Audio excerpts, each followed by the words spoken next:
Hello guys! Ayan, magluluto tayo guys. So ayan, meron na tayong mantika sa kawali. Kapag mainit na, ilagay yung itlog guys. Ayan, kayo na ang magtansya ng itlog kung gaano karami ang gusto nyong ilagay guys. Ayan, yung nilagay ko, 5 piraso siya guys. I-scramble natin.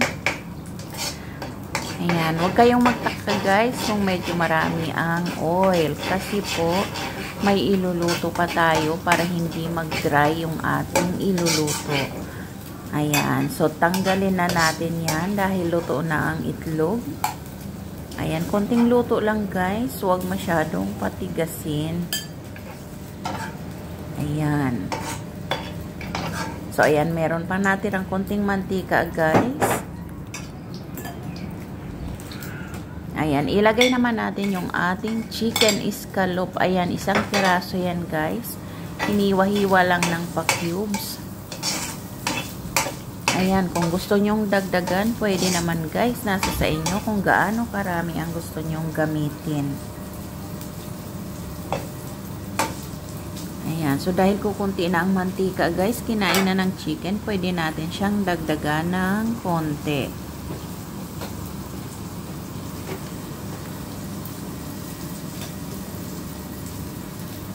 Ayan. So, nadagdagan na natin, guys. Hayaan nating maluto-luto siya.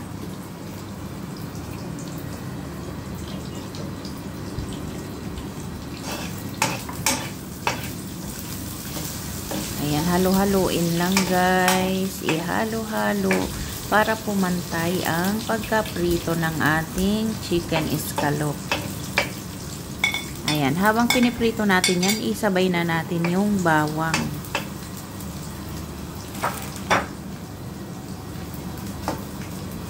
Ayan, para mas malasa siya guys at mas mabango syempre.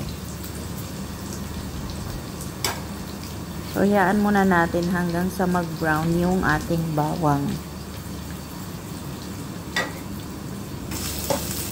Ayan, syempre ihalo-halo para hindi siya masunog.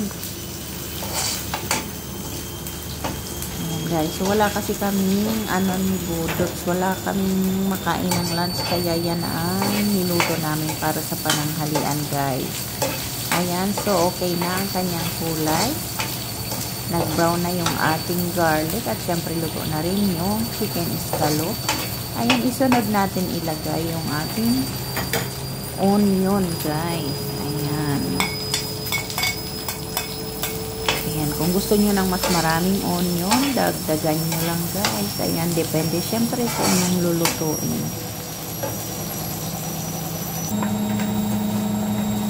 Ayan, syempre ilagay natin yung ating repolyo guys, or cabbage. Ayan, medyo maputla ang aming repolyo guys, kasi yan po yung yung nasa loob-loob pa ng repolyo, kaya light na yung kanyang kulay guys. Ayan, pero okay lang yan dahil masarap pa rin kahit yung kaloob-looban na ng repolyo guys. Ayan, syempre huwag kalimutan lagyan natin ng stir-fry kikoman para medyo mas malasa siya guys. Ayan, syempre additional kasi maglalagay tayo ng konting sabaw mamaya para maluto yung ating pansit canton guys. Ayan. Ayan, konting gisa-gisa lang yan guys. Huwag i-overcook para mas masarap pag ilalagay natin mamaya sa ating canton. Ayan, so okay na yan. Halo-halo na. Halo-halo, tapos pwede na natin tanggalin guys. Ayan, ilagay muna natin sa ibang lalagyan. Ayan, syempre magtitira tayo ng konti dyan guys para hindi naman maubos yung kanyang lasa. Ayan, dagdagan natin ng mainit na tubig. Ayan, tansyahin nyo lang guys ha. Ayan, kayo na magtansya, hindi na ako magbibigay ng measurement. So, bali ang iluluto namin guys ay Indomie. Ayan. So, ilagay na natin yung kanyang mga panghalo guys, yang pampalasa ng Indomie Pansit Canton. Ayan, syempre yung kanyang powder, ilagay natin. Oops, nahulog pa. Ayan guys, syempre tanggalin yan. Huwag kalimutan kasi hindi magandang makain yung kanyang balot guys. Ayun. Ayan, syempre ilagay natin yung kanyang seasoning guys. Yung oil, yung soy, ayan. Piga guys, piga-pigain ng todo. Ayan, syempre haluin na.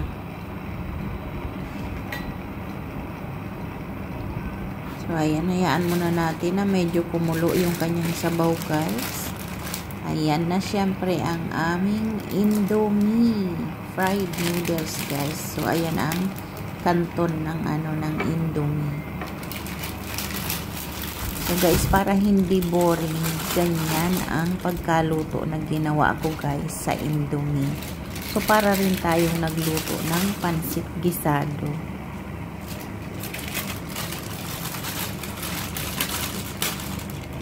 Ayan, so 6 na piraso yan guys. So tansyahin nyo lang po yung ilalagay nyong sabaw para hindi naman siya masyadong malusak o kaya hilaw. Ayan, so tansyahin nyo na lang kung gaano karami ang inyong ilalagay guys. Ayan, syempre halu-haluin. Ayan, palambutin natin ng konti para maipaghiwa-hiwalay natin yung ating kanton. So ayan guys, kumukulo na siya. Ayan, balik ta rin. Subukan nyo yung ganitong luto guys, masarap siya. Ayan, so hindi nyo na kailangan maglagay ng marami pang halo o mga seasoning guys. Nagdagdag lang ako ng stir fry na kikuman. Ayan, kasi syempre maglalagay tayo ng mainit na tubig. Ayan, para hindi tumabang. Kasi syempre yung seasoning niya ay para lang doon sa anim talaga na na kanton. Ayan, yung Indomie na pansit canton. So ayan, kaya magdagdag kayo ng konting pang-alat para tamang-tama yung kanyang lasa guys. Ayan, medyo palambot na siya. Pwede na nating ilagay yung ating ginisang gulay. Ayan guys, di ba tamang-tama, hindi overcook yung ating ginisang repolyo. Ayan, ganyan lang siya. Kasi mas masarap kainin kapag hindi lusak. At syempre, ilagay natin yung ating scrambled egg guys. Ayan, ang kanyang mga sahog. O di ba para na siyang gisado talaga guys. Ayan, ganyan ang gawin natin para sumarap yung Indomie. Diba? Hindi boring yung pagkain ng pansit canton kapag meron siyang mga sahog-sahog konti. At syempre, huwag kalimutan, may gulay. Ayan guys, so meron kaming pork hotdog, kaya naman nilagyan ko siya ng halo guys. Ayan, syempre naprito na yan bago natin inilagay. Hiwa-hiwain nyo lang.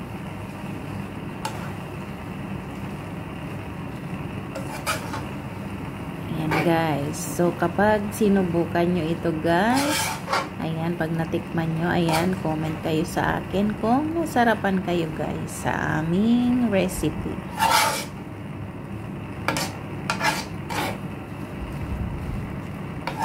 Paki-comment nyo na rin kung nasaan kayo guys na lugar kapag napanood nyo ang video na to.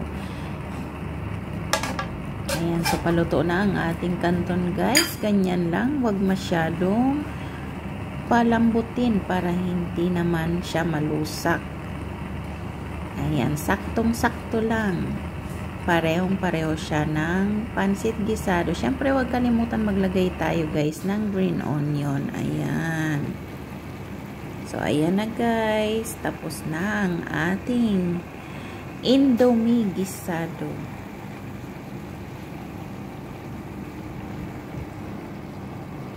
Ayan. So, pagkakainin nyo guys, pwede kayong magdagdag ng lemon juice or calamansi. Ayan, nasa sa inyo po yan. At kung gusto nyo ng medyo mas maanghang pa siya, pwede kayong magdagdag ng chili powder. So, ayan guys, sana nag-enjoy kayo. Ready na ang ating Indomie gisado. Ayan. Ready na siyang iserve. So, ayan, sana nagustuhan nyo ang aming recipe ngayon guys. Ayan, kapag nasubukan nyo, i-comment nyo lang sa akin kapag nagustuhan nyo ang kanyang lasa guys. Ayan, so maraming diskarte ang pagluluto guys para mas mapasarap nyo at para hindi boring yung pagkain. Ayan. So, diba pwede nating gawing special na pagkain. So, maraming salamat. Sana nag-enjoy kayo guys. God bless you all and happy eating. Bye-bye.